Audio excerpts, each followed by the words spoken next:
You open your brokerage app every single month, you transfer $500 into your S&P 500 ETF.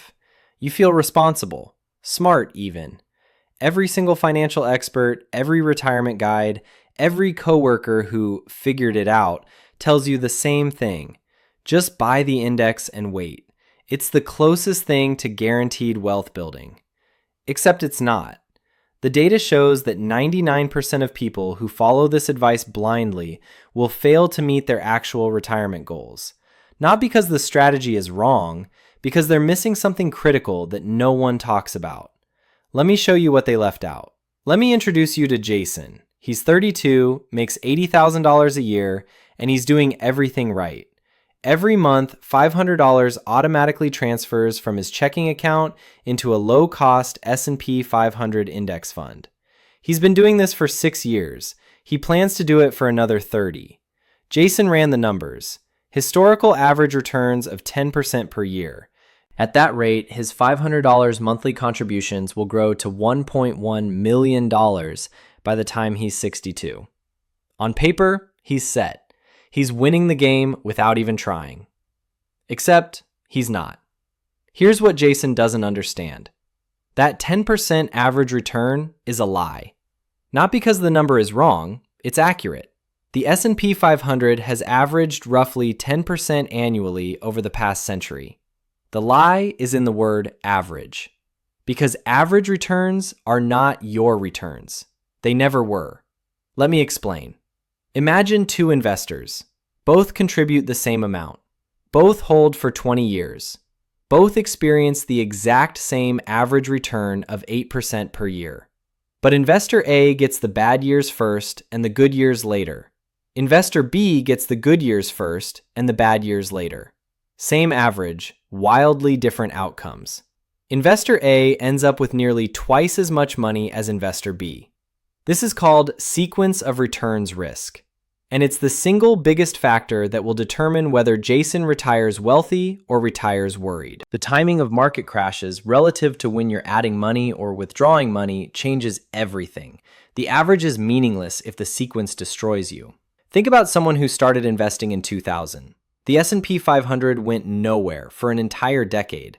Adjusted for inflation, it actually lost money. 10 years of contributions, 10 years of patience. And at the end, you had less purchasing power than when you started. That's not a hypothetical, that's history, and it could happen again. Now, let's talk about what actually happens to investors who follow the passive strategy. This is where it gets darker. Studies from research firms like Dalbar have tracked investor behavior for decades. The findings are brutal. The S&P 500 might return 10% per year on average, but the average equity fund investor earns only about 4%. That's not a typo. The gap is 6 full percentage points every single year. Over a 30-year career, that's the difference between retiring with $1.1 million and retiring with $300,000. Same strategy, same index, completely different outcome. Why does this happen? Because humans are terrible at doing nothing. When the market drops 30%, you panic. You sell at the bottom because you can't stomach the pain. When the market recovers and hits new highs, you finally feel confident enough to buy back in. You just bought high and sold low. You did exactly the opposite of what you were supposed to do. And the data says almost everyone does this. Not because they're stupid, because they're human. Here's the next silent killer: inflation and fees. That 10% historical return, it's nominal. Adjusted for inflation, it's closer to 7%. And if your fund charges even 0.5% in fees, you're down to 6.5%. If you're in a target date fund with higher expenses, maybe 1%, you're at 6%. These numbers sound small. They're not. Over 30 years, a 1% fee difference can cost you hundreds of thousands of dollars. Your money is being slowly drained by forces you never think about. And here's the part that should make you angry.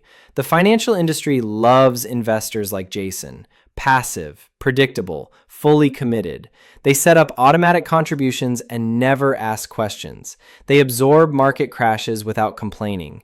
They're the perfect customers because they require no maintenance and they never leave. The system isn't designed to make you wealthy. It's designed to keep you invested. There's a difference. You're not building an empire, you're feeding one. The fund companies collect their fees whether you make money or not. The brokerage earns interest on your cash. The financial media keeps you engaged with daily market coverage that changes nothing about your long-term outcome. Everyone profits from your participation. Whether you actually reach your goals is your problem, not theirs. Jason thinks he's playing a game he can win by following the rules. He doesn't realize the rules were written by the house. Let me ask you something. When do you actually need this money? Not in some vague, distant future. Specifically, are you retiring in 30 years? 20? 10? 5? Because here's what nobody talks about. The market doesn't care about your timeline. It doesn't know you plan to retire in 2030. It doesn't adjust its behavior because you have a mortgage to pay off or kids starting college. You picked an arbitrary date on a calendar and built your entire financial life around the assumption that the market will cooperate. That's not a strategy, that's a prayer. Imagine you're 5 years from retirement. You've done everything right for 25 years. Your portfolio has grown to $800,000. You're almost there. Then the market drops 40%. It's happened before. It will happen again. Suddenly, your $800,000 is worth $480,000. And now you have a choice. Do you retire on schedule with far less money than you planned? Do you keep working for another 5 years hoping for recovery? Do you sell at the worst possible moment because you have no other option? This is the trap. You've been told to stay the course, but staying the course requires time you might not have. Here's the uncomfortable truth. Blind faith in the S&P 500 is the new job security. It feels safe because everyone believes it. It feels responsible because experts recommend it, but it's built on the same fragile assumption that the future will cooperate with your plans. And the future rarely cooperates. If you can't survive a 40% drop the year before you need the money, you're not diversified. You're exposed. You're not investing. You're hoping the sequence falls in your favor. But once you see this, everything changes. You start asking different questions. Not what's the market doing today, but what do I actually need and when do I need it? Not am I beating the benchmark, but am I on track to meet my specific goals? The shift is subtle, but everything depends on it. First, stop confusing simplicity with safety. The S&P 500 is simple. That doesn't make it safe for your situation. A single asset class concentrated in one country's largest companies is not diversification. It's a bet. A reasonable bet for some people at some times with some timelines, but not for everyone always, regardless of circumstances. Second, understand that average returns are not your returns. The sequence matters. If you're in your accumulation phase and markets crash, that's actually good for you. You're buying cheap. But if you're approaching retirement and markets crash, you might never recover. Your personal return depends entirely on when the gains and losses happen relative to your contributions and withdrawals. Start tracking your actual return, not the index. Third, build a buffer. This is the single most important thing you can do. If you have 3 to 5 years of expenses in stable assets, you never have to sell stocks during a crash. You can wait. You can let the market recover while you live off your buffer. This one change transforms you from a victim of sequence risk to someone who can weather any storm.